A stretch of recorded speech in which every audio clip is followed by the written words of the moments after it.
I'm Joel Searles here for another episode of Samurai Pulse. I've got Chris Rangel of UNDR, which started there at Camp Lejeune, North Carolina. How you doing, Chris? I'm good, thank you. Excellent. All right, why don't you tell us a little bit about yourself? He's a fellow Marine vet, but he's got a great story. My name's Chris Rangel. I retired from the Marine Corps in 2014. I was in infantry almost my entire time. Little bit of everywhere with 1728 in MARSOC and then McSIFBIN, and retired. And I started a clothing company, like a lot of veterans. It's either a clothing company or coffee or guns. I think that's like the three stereotypical jobs that veterans fall into. And so I started making clothing upon retiring, and been pretty successful over the years with it. That's great. That's great. What is your clothing focused on? So we mostly focus on active wear for paintball. I've been playing paintball since I was, I think, 11 or 10, whatever 1993, 94 is, however long that back. But we've been making clothing since 2014, different accessories, different things like that for paintball. Over the years, we evolved into like drone racing and fishing, shooting sports. Really, if you like any type of promotional things like tents and banners and stuff like that, we do as well. So we do a lot of promotional materials, but really dye sublimation is our backbone. Great, great. What inspired you to go and start your own company? Being a broke PFC and needing money, paintball has always been expensive, and so we found a niche making goggle straps, which is, you got to wear your goggles at all times when you're playing paintball. And so making goggle straps was a good, easy way to make money to fund the addiction of playing paintball. And from there, it's just grown into what it has today. Definitely. And you have a project as well called Veteran Militia. It's tied to paintball, to my understanding. Yes, sir. So in 2015, 2016, one of my best friends, Travis Kerr, was driving home, and he's also North Carolina Lejeune veteran over at 19.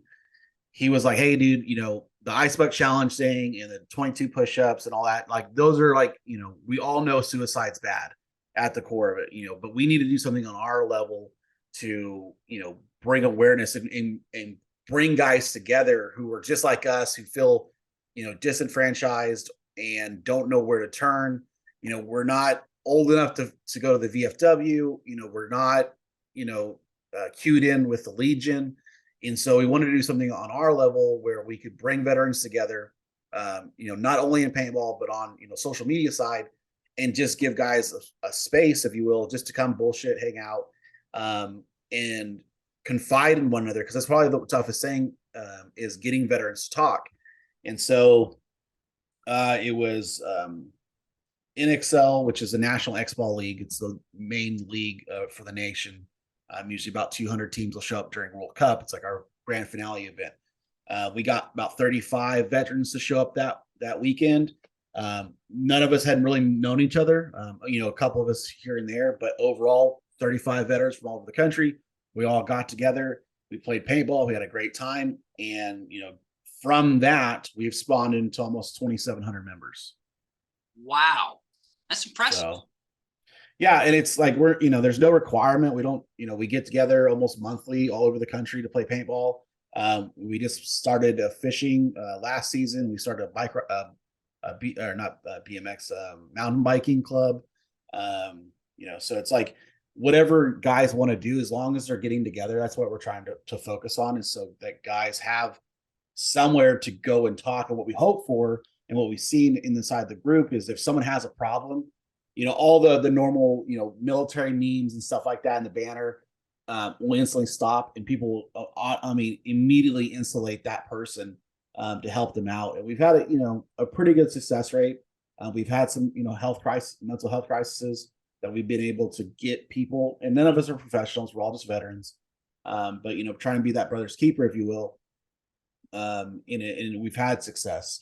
So, and a lot of guys have attributed, coming off that ledge or out of that dark spot because of the group, and being able to find people who are close to them, like-minded, with something relevant that they can go and do, and and it's made a really good impact. And we've been really fortunate since we started all of it. Definitely. That's great. You were able to help those veterans in need there at the mental health crises. And it sounds like you're into guy stuff. There's no long, quiet walks on the beach. There's no doing No. poetry. It's just poetry and paintball, you know? There we do have guys who go out and do the hikes and stuff like that. Myself personally, um, I do actually write a lot, and I will post not only in the VM page but on my personal page, and showing guys that it's okay to be vulnerable. It's okay, because when I was leaving 1-7, I definitely got ostracized. I'd already done 3 tours to Iraq at the time, and I'm like, hey, I'm not okay, and I got ostracized and shit canned, and called every name under the sun because I wasn't able to mentally go back, from 3 back-to-back deployments to Iraq from 02 to 06. And, they're like, hey, you need to go back. And I'm like, I can't, so I try to use the platform to show guys it's okay not to be okay. It's okay to talk about your feelings. It's okay to express things that you don't understand, but just don't harbor them. And, so like the poetry part is like, I do actually try to post in the group to show guys it's okay, Mm-hmm. just get it out in some form or fashion, and what we hope for, again, going back into it. So if guys like, hey, I'm going to go to the movies this weekend, it's just like being in the barracks. You kick the guy's door. What are you doing? Nothing. Good. Come on. And we have those opportunities for guys to come. So, people post in jobs, or people will post in, I'm going to do X, Y, and Z. Who's close? And really being able to do that has given us this opportunity to, pull veterans in from all walks, and then give them an opportunity to be part of a community that they're not really having to, do anything or buy into, or, change whoever they are. And so, you know, it's good, and again, like, I'm just a regular grunt, nothing special. Um, and just being able to help this and facilitate it, and give guys this is something, I feel, almost obligated, coming from being a platoon sergeant, leaving the Marine Corps. Now it's like, we have that responsibility to try to take care of each other. Right, right. You're still the platoon sergeant, even in the civilian sector there with Yep. The veterans therapy. And I mean, using paintball, using just general things that guys want to do, and that's very Yep. healthy, and it gives them a sense of community, which can be difficult when you come home to Yep. transition. I think that's true for a lot of veterans, if not It all. really is. It really is. You And know, we do have females, veterans in the group, so it's not just male centric. But obviously, we both know that the female demographic in all services is very, very low. But we do have females, that, and they do participate as well. So it's good to see, not only, we have all 6 branches. We also have guys from the Canadian Army. We have guys from the Australian Army. hmm Um, there's guys in the European theater, all over the world, who are inside the group at any given time. So that's fantastic. So you have like an international reach or global reach, shall we say? one of the coolest stories was in 2017. We're at World Cup again, and at this point, there's almost like 300 of us running around, and the French Florin Legion showed up. Like they sent, well, the French Florin Legion has a team who was going to World Cup, so they all showed up. We've got our big tent and everything, and the lady who was the platoon sergeant of the 5 guys, she shows up. She's like, hey, in like, in broken English, she's like, hey, can we know who you are? Can we be part of this? I'm like, absolutely. And we took her and the 5 guys in, and, partied with them all weekend long. And I mean, it was awesome. That out of nowhere, paintball was able to give us a catalyst to meet other veterans, not only internally to the United States, but then have the reach that we've had to, internationally. Where else would you see, the Legion just show up on a random Saturday to play paintball? So that's one of the coolest things, and things like that have been amazing to see transpire over the years. Absolutely. And so you won against the Legion, right? No, so they were playing a different format. Like we were playing you know, uh, paintball is weird because we have a lot of different divisions and we have different styles of play. So you'll have like mechanical, which means old school style, and then you've got, you know, all the way up to professional. They were playing 5-man, which is kind of a more toned down. And it's less expensive too, so it's easier. But No, no, we didn't play against them. They're French. I'm kidding. I would have loved to play them because it would have been an awesome memory. And that's one of the great things with paintball is there's so many opportunities to make great memories, and then, you know, go out and just keep doing it every weekend. Like I've been doing it for like 25 years now, and I haven't given it up. That's great. You found a passion for life as a kid. You've translated it back to a therapeutic passion as you've exited the Corps, and seems like you invited your own cadre of interesting and unique veterans who enjoy that as well, but also need to sponge and process their own experiences. Yeah, and it's tough, you know, like leaving the military and then, you know, sitting in front of a 22-year-old VA mental health counselor, and it's like it took a lot. And it's, you know, the same thing I try to tell these guys, like just because someone doesn't know what you've gone through doesn't mean that you cannot express and talk about, you know, the experiences that you've had. And they can't, you know, some people can and can't relate, but you still just need to get it out of you. And if we can do that with veteran militia as a whole in the community, then that's the biggest thing that we can take away from, regardless if a guy shows up and plays paintball or mountain bikes or goes in fishings or does one of the, you know, charters or anything like that. Just simply knowing that there's people there at any point they can post anonymously. I've got a problem, please help. And we had that happen like 2 weeks ago.